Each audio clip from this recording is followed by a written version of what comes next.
എല്ലാവർക്കും എൻ്റെ നമസ്കാരം. എൻ്റെ പേര് സുജിത്ത്. ഇന്ന് നമ്മൾ പഠിക്കുവാൻ പോകുന്നത് IGC3യുടെ IGC2ൻ്റെ തേർഡ് എലിമെൻ്റായിട്ടുള്ളത് മസ്കുലോ സ്കെലിറ്റൽ എന്നുള്ള ചാപ്റ്ററാണ്. കേൾക്കുമ്പോൾ നിങ്ങൾ വിചാരിക്കുന്നത് വലിയൊരു വിഷയമാണെന്ന്. അതിൻ്റെ ചാപ്റ്ററിൻ്റെ പേരാണ് musculo skeletal Hazard and risk controls. അതായത് പ്രൊനൗൺസിയേഷനാണ് ഇങ്ങനെ പറയുന്നത്, musculo skeletal Hazard and risk controls. അപ്പോൾ എന്താണ് ഈ ചാപ്റ്ററിൽ നിന്ന് നമ്മളിന്ന് പഠിക്കുവാൻ പോകുന്നത്? അതൊരു മുഖവുരയായിട്ട് പറയാൻ വേണ്ടിയാണ് ഞാൻ വീഡിയോ ഇട്ടത്. ഇത് കഴിഞ്ഞുള്ള വീഡിയോയിൽ അതിനകത്തിൽ പറയുന്ന കാര്യങ്ങളും ആ എക്സാമിന് വരുന്ന ടോപ്പിക്സും മാത്രമാണ് ബ്രീഫ് ചെയ്യുന്നത്. ഈ അധ്യായത്തിൽ മെയിനായിട്ട് പഠിക്കുവാൻ പോകുന്നത് നമ്മൾ മാനുവൽ ഹാൻഡ്ലിംഗ് എന്നുള്ള വിഷയത്തെക്കുറിച്ചാണ്. അതായത് ഒരു സാധനം എടുക്കുക, അതായത് നിങ്ങൾക്കൊരു അരിച്ചാക്ക് വിചാരിക്കുക. അരിച്ചാക്ക് നമുക്കിപ്പോൾ പൊക്കിയെടുക്കണം.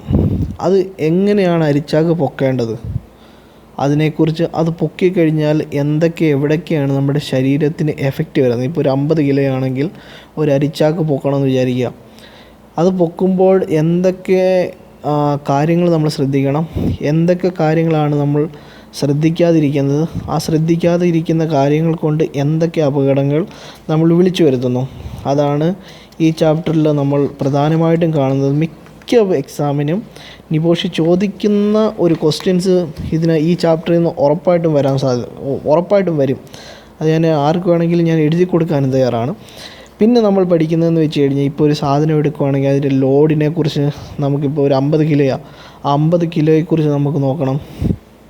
പിന്നെ അതിൻ്റെ സൈസിൻ്റെ കാര്യങ്ങൾ നോക്കണം, പിന്നെ അതിരിക്കുന്ന അവസ്ഥ നോക്കണം. ഇങ്ങനെ കുറേ കാര്യങ്ങൾ ഇതിനകത്ത് പഠിക്കാനുണ്ട്. അപ്പോൾ ഒരു അരിച്ചാക്ക് നമ്മൾ ഓർക്കുക, അതെങ്ങനെയാണ് പൊക്കേണ്ടത്, അപ്പോൾ എന്തൊക്കെ അപകടങ്ങൾ ഉണ്ടാകാം, അതാണ് അതിൻ്റെ റിസ്ക് കൺട്രോൾ എന്ന് പറയുന്നത്. കൺട്രോൾ മെഷേഴ്സ് എന്തൊക്കെയാണ്. പിന്നെ നമ്മൾ നോക്കുന്നതെന്ന് വെച്ച് കഴിഞ്ഞാൽ ഫോർക്ക് ലിഫ്റ്റ് ട്രക്ക്, അതായത് ഫോർക്ക് ലിഫ്റ്റ് എത്ര പ്രകാരമുണ്ട്, അത് എങ്ങനെയൊക്കെ മറിയുവാൻ സാധ്യത, അതായത് ബാറ്ററി ഫോർക്ക് ലിഫ്റ്റ്സ്, പെട്രോളുണ്ട്, അങ്ങനെ കുറേ ഫോർക്ക് ലിഫ്റ്റ്സ് ഉണ്ട്. അതിൻ്റെ നമ്മൾ കൺട്രോൾ മെഷേഴ്സും അതിൻ്റെ അപകടങ്ങൾ ഉണ്ടാകാനുള്ള സാധ്യത നമുക്ക് ഈ ചാപ്റ്ററിൽ നിന്ന് പഠിക്കാൻ പറ്റും. അത് കഴിഞ്ഞിട്ടെന്ന് വെച്ച് കഴിഞ്ഞാൽ ക്രെയിൻസ്, അതായത് നമ്മൾ കുറേ സൈറ്റിൽ ഇപ്പോൾ നിങ്ങൾക്ക് വർക്ക് ചെയ്യുന്നതാണെങ്കിൽ എന്തെങ്കിലും സാധനങ്ങൾ പൊക്കുവാനാണ് നമ്മൾ ക്രെയിനൊക്കെ ഉപയോഗിക്കുന്നത്. അപ്പോൾ അതിൻ്റെ കപ്പാസിറ്റിയും കാര്യങ്ങളെല്ലാം ചെക്ക് ചെയ്യാറുണ്ട്. ഓക്കെ, അതുപോലെ ക്രെയിനിൻ്റെ അപകടങ്ങൾ എന്തൊക്കെയാണ്, അതിൻ്റെ കൺട്രോൾ മെഷേഴ്സ് എന്തൊക്കെയാണ് എന്ന് നമ്മൾ ഈ ചാപ്റ്ററിൽ നോക്കുന്നുണ്ട്. അത് കഴിഞ്ഞിട്ട് നമ്മൾ കൺവെയർ സിസ്റ്റം, അതായത് ഒരു സ്ഥലത്ത് നിന്ന് മറ്റൊരു സ്ഥലത്തേക്ക് സാധനങ്ങൾ എത്തിക്കുന്ന ഒരു മാധ്യമമാണ് കൺവെയർ എന്ന് പറയുന്നത്. അങ്ങനെ കുറേ കൺവെയർ സിസ്റ്റത്തെക്കുറിച്ച്, ഒരു കൺവെയർ സിസ്റ്റത്തിൻ്റെ കൺട്രോൾ മെഷേഴ്സ് എന്തൊക്കെയാണ് അത് നമുക്ക് പഠിക്കാം. അത് കഴിഞ്ഞിട്ട് വരുന്നതെന്ന് വെച്ച് കഴിഞ്ഞാൽ ഡിസ്പ്ലേ സ്ക്രീൻ എക്യുപ്മെൻറ്റ്.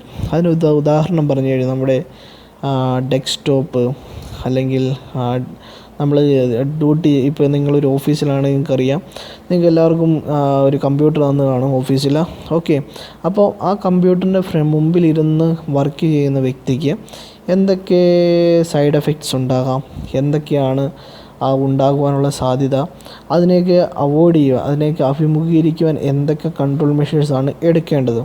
അപ്പോൾ ഒരു ergonomic assessment of the display screen equipment workstation, അതായത് ഈ കാര്യങ്ങളൊക്കെ നമ്മൾ അനലൈസ് ചെയ്ത്, അതായത് കണ്ടെത്തിയിട്ട് ശേഷം ആ ഡിസ്പ്ലേ സ്ക്രീൻ, ഇപ്പോൾ ഒരു ഓഫീസാണെങ്കിൽ അതിൻ്റെ സീറ്റിംഗ് അറേഞ്ച്മെൻറ്റൊക്കെ എങ്ങനെ ആയിരിക്കണം എന്നൊക്കെ അറേഞ്ച് ചെയ്യുന്ന ഒരു ഘടകമാണത്.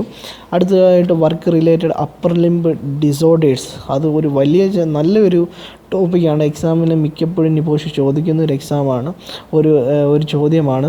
അതായത് WRULD എന്ന് ചോദിക്കാം, work related upper limb disorders. അതിനകത്ത് കുറേ കാര്യങ്ങളുണ്ട്, എന്തൊക്കെയാണ് ഫാക്ടേഴ്സ്, എന്തൊക്കെയാണ് കൺട്രോൾ മെഷേഴ്സ്, അങ്ങനെ ഇപ്പോൾ ചാപ്റ്റർ നമുക്ക് ആദ്യം മുതൽ അവസാനം വരെ നോക്കുമ്പോഴും ഒരു സാധനം പൊക്കുമ്പോഴുണ്ടാകുന്ന അപകടങ്ങളും, അത് കഴിഞ്ഞിട്ട് വരുന്നതെന്ന് വെച്ച് കഴിഞ്ഞാൽ പ്രധാനമായിട്ടും നമ്മൾ നോക്കുന്നത് ആ ഒരു സാധനം പൊക്കിക്കഴിഞ്ഞ് ആ മനുഷ്യന് എഫക്റ്റ് ആകുന്ന സ്ഥലങ്ങളും ഒക്കെയാണ്. പിന്നെ കുറേ എക്യുപ്മെൻസിനെ കുറിച്ച് നമ്മൾ കാണുന്നുണ്ട് ഈ ചാപ്റ്ററിൽ. അപ്പോൾ അടുത്ത വീഡിയോ നിങ്ങൾ കാണുക, ഉറപ്പായിട്ടും ഞങ്ങളെ സബ്സ്ക്രൈബ് ചെയ്യുക.